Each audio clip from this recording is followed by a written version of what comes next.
नमस्कार जय जगन्नाथ। मु सुमिता आपण मानक स्वागत करछि मो चैनल को माय नेचुरल क्रिएटिविटी को।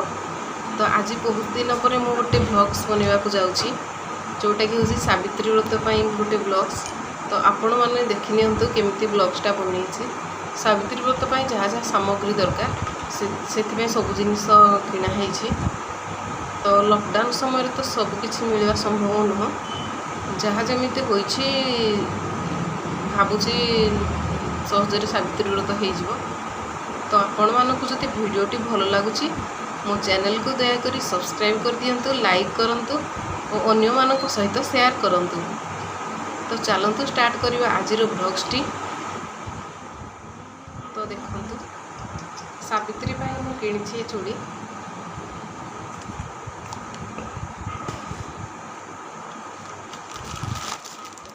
सावित्री व्रत पर वीडियोटी बहुत स्पेशल रही। आशा करुँच बहुत परिश्रम करके वीडियोटी बनैबी बोली बहुत परिश्रम करी। तो आपण मानक आशा करुँच बहुत ही भल लगे। आउ जहाँ सब रहा कौन कौन केमती सावित्री व्रत करी आग को देखी। तो आपण मैंने निहाती वीडियो को देखिए केमिति लागिला कहे। तो देखिए कौन कौन सब सामग्री किणी पूजा पाई ये सब पिंधापी किणी। आम झील ताकू सब देखेबारे हेल्प कर मते। तो देखंतु फास्ट देखिबा चूड़ी को। एटा हूँ चूड़ी मु सावित्री पूजा करने आनी। झील आमर खोली पारुनी, खोलबारे ताकू टिके हेल्प कर दउछु। देखंतु ए चूड़ी आपण मानकु केमती लागिला टिके कहिबे।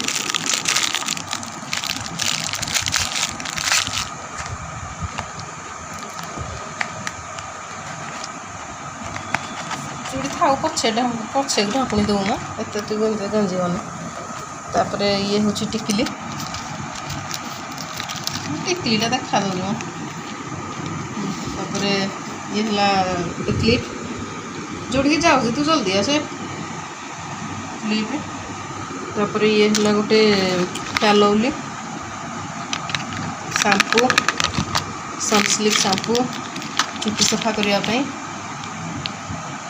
तापर ये हूँ अलता। अलता जानी समस्त फिटेवा दरकार ना। अलता कहले तो अलता अपने फिटेकिना देखो नाली मिलिया धड़ा। तापर यहाँ हूँ गोटे आईलाइनर। तापर गोटे उल मेहंदी दी पैकेट आनी। जेहेतु मत बहुत सारा मेहंदी लगे पर अच्छी झील लगे मु भी लगे तेणुकर बहुत दीटा मेहंदी दरकार। ये हूँ गोटे कलामाली किणवार था जेहेतु मुझे सीधा मंगलसूत्र गोटे किनीदेली।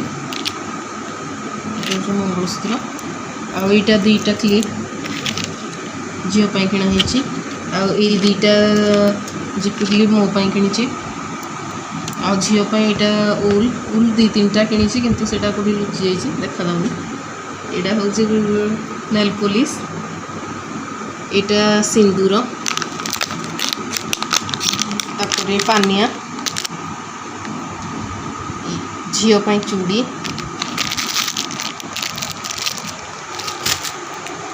ये हूँ आम झील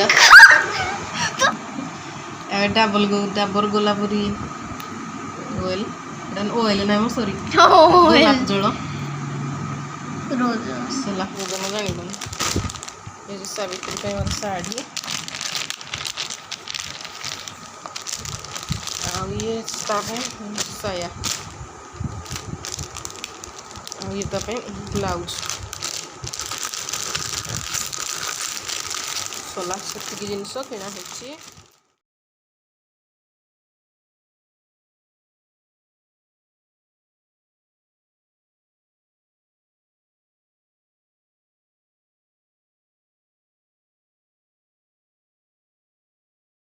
Siamo zio e alla sia ସେଠି ହାଇ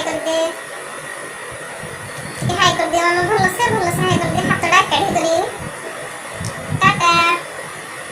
ଚ୍ୟାନେଲକୁ ସବସ୍କ୍ରାଇବ କରନ୍ତୁ। यही सिचुएसन रे आपण मानक मोर एया अनुरोध रखिबो जे आपण माने घरे रहंतु, अति आवश्यक न पड़िले बाहर को बाहरंतु नहीं। এই ସାବିତ୍ରୀ ବ୍ରତ ମଧ୍ୟ ଘରେ ରହିକି ନିଜ ପରିବାର ଲୋକଙ୍କ ସହିତ ଖୁସିରେ ମନାନ୍ତୁ। ତ ଅତି ଆବଶ୍ୟକ ନହେଲେ ବାହାରକୁ ଟୋଟାଲ ବାହାରନ୍ତୁ ନାହିଁ। ଆଉ ଏଇ ସାବିତ୍ରୀ ବ୍ରତ ସମୟରେ ଘରେ ହିଁ ରହିକି ସାବିତ୍ରୀ ବ୍ରତ କରନ୍ତୁ ନିଜ ପରିବାର ଲୋକଙ୍କ ସହିତ। ବାହାରକୁ ଯାଇ ଭିଡ଼ କରନ୍ତୁନି କି ବାହାରେ କୌଣସି ଜାଗାରେ ଏକାଠି ଠୁଳ ହୋଇ ସାବିତ୍ରୀ ବ୍ରତ କରନ୍ତୁ ନାହିଁ। ନିଜ ଘରେ ହିଁ ନିଜ ପରିବାର ଲୋକଙ୍କ ସହିତ ସାବିତ୍ରୀ ବ୍ରତ ପାଳନ କରନ୍ତୁ। ଖୁସିରେ ରୁହନ୍ତୁ, ସୁସ୍ଥ ରୁହନ୍ତୁ।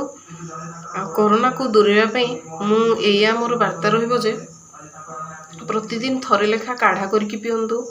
ସକାଳେ ସନ୍ଧ୍ୟାରେ ଗରମ ପାଣି କୁଳି କରନ୍ତୁ। ପ୍ରତିଦିନ ସକାଳେ ଅଧା ଘଣ୍ଟା ଯୋଗ କରନ୍ତୁ, ଯେମିତି ଅନୁଲୋମ ବିଲୋମ, କପାଳ ଭାତି, ଏମିତି ଆହୁରି କିଛି ଅଛି ପ୍ରାଣାୟାମ, ସେଇଟାକୁ ଆପଣାନ୍ତୁ।